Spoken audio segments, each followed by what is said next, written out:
चर्चा की शुरुआत करते हैं। क्या डर सताने लगा है क्या? क्योंकि अभी जो हम सुन रहे थे जिस तरीके से, अब ये कहा जा रहा है कि ईवीएम से नहीं बैलेट पेपर से, मतलब ये पहले से राग फिट कर लिया गया है कि अगर कोई गड़बड़ी होती है तो ईवीएम में ठीकरा फोड़ देंगे, मुद्दों पर नहीं। आपको शायद इसका पूरा आपके पास नॉलेज, अभी पूरा उसका सूचना आपके पास ठीक से नहीं है।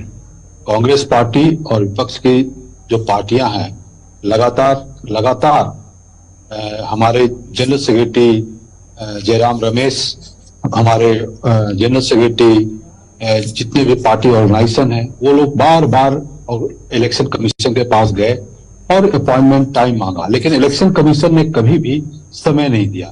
जैसा कि माननीय दिग्विजय सिंह की आप बात सुने कि बार बार कांग्रेस पार्टी इस विषय पर जाकर बात करना चाहती है, वीवीपैट जो पैड था उसके एविडेंस देना चाहती है, इसके बारे में बात करना चाहती है, लेकिन तो बात क्यों नहीं करती है?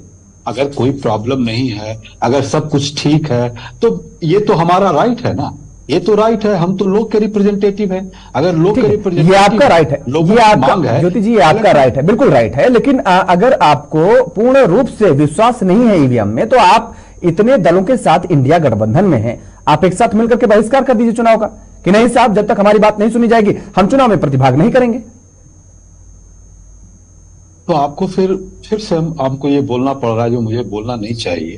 हम पार्टी हैं और लोगों का रिप्रेजेंट करते हैं, और अभी आप जब ये बात कहते हैं बहिष्कार करने के लिए कि हम उसमें भाग न लें, इसलिए भाग न लें क्योंकि जो हमारे चुनाव आयोग है हमारी बात नहीं सुन रही है, तो हमको बहिष्कार कर देना चाहिए। हमको वोट डालने से आप मतलब सलाह दे रहे हैं कि आप वोट मत डालिए, अपने मताधिकार का आप उपयोग मत कीजिए, और ये भ्रष्ट सरकार जो है, जो मनमानी तानाशाह सरकार है, उसको हम रहने दें और उसको हम छोड़ कर चले जाएं। जी, हमने कभी नहीं कहा कि आप मताधिकार का प्रयोग मत करिए। मैं पूरे किस तरह के एंकर है भाई आप? अरे सुन लीजिए ज्योति जी, मैंने तो मताधिकार, मैंने तो आपने सवाल उठाया, अब आपने जो सवाल उठाया है आपने कहा, अच्छा आप सुन लीजिए ज्योति जी, जब यही सुप्रीम कोर्ट में मामला अरे सुनिए भाई, सुनिए, आपको पूरी बात करने का मौका दिया। जब यही सुप्रीम कोर्ट में ईवीएम का मामला जाता है, यही चुनाव आयोग आपको बुलाता है, तब आप नहीं जाते हैं, तब आप नहीं जाते हैं, तब आप नहीं बता पाते कि साहब ईवीएम में कहां खराबी है, तब आप नहीं जाते हैं, तब आपके पास समय नहीं होता है आपके सभी राजनीतिक दलों के पास।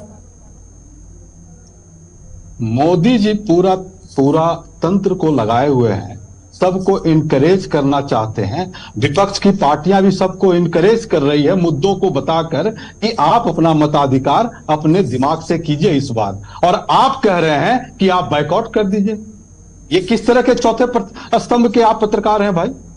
किस तरह के चौथे स्तंभ के पत्रकार हैं? आप बोलते हैं कि आप इलेक्शन में भाग नहीं, आपको विश्वास क्यों नहीं भाई? अगर आपको विश्वास नहीं है, आपको चुनाव आयोग बुला रहा, आप जा नहीं रहे, सुप्रीम कोर्ट ने जब बुलाया तब आपके पास समय नहीं था, और उसके बाद आप कह रहे हैं, आप अपनी बात मेरे मुंह में डालने की कोशिश कर रहे हैं, उसके बाद आप कह रहे हैं कि हम कह रहे हैं कि नहीं हम चुनाव में भाग मत लीजिए। अरे भाई, अगर आपको विश्वास नहीं है, एक साथ इतने दल हैं, आप कह रहे हैं कि आप आरोप लगा रहे हैं चुनाव आयोग का आपको समय नहीं दे रहा है, आपका यह अधिकार है ना, आप तो धरना प्रदर्शन पर बहुत विश्वास करते हैं, आप तो बहुत विश्वास करते हैं प्रदर्शन पर, आंदोलनों पर। कि चुनाव आयोग से बार बार समय मांगा जा रहा है, और चुनाव आयोग, और जब सुप्रीम कोर्ट समय देता है तब आप पहुंचते नहीं। राम रमेश को वो समय नहीं दे रहा है, ठीक है, वो नहीं दे रहा है, ठीक है। प्रमोद सिन्हा कोर्ट कब समय दिया और कब? ठीक है, प्रमोद सिन्हा जी, सुप्रीम कोर्ट कब समय दिया? ये क्या आप सुप्रीम कोर्ट का नाम ले रहे हैं?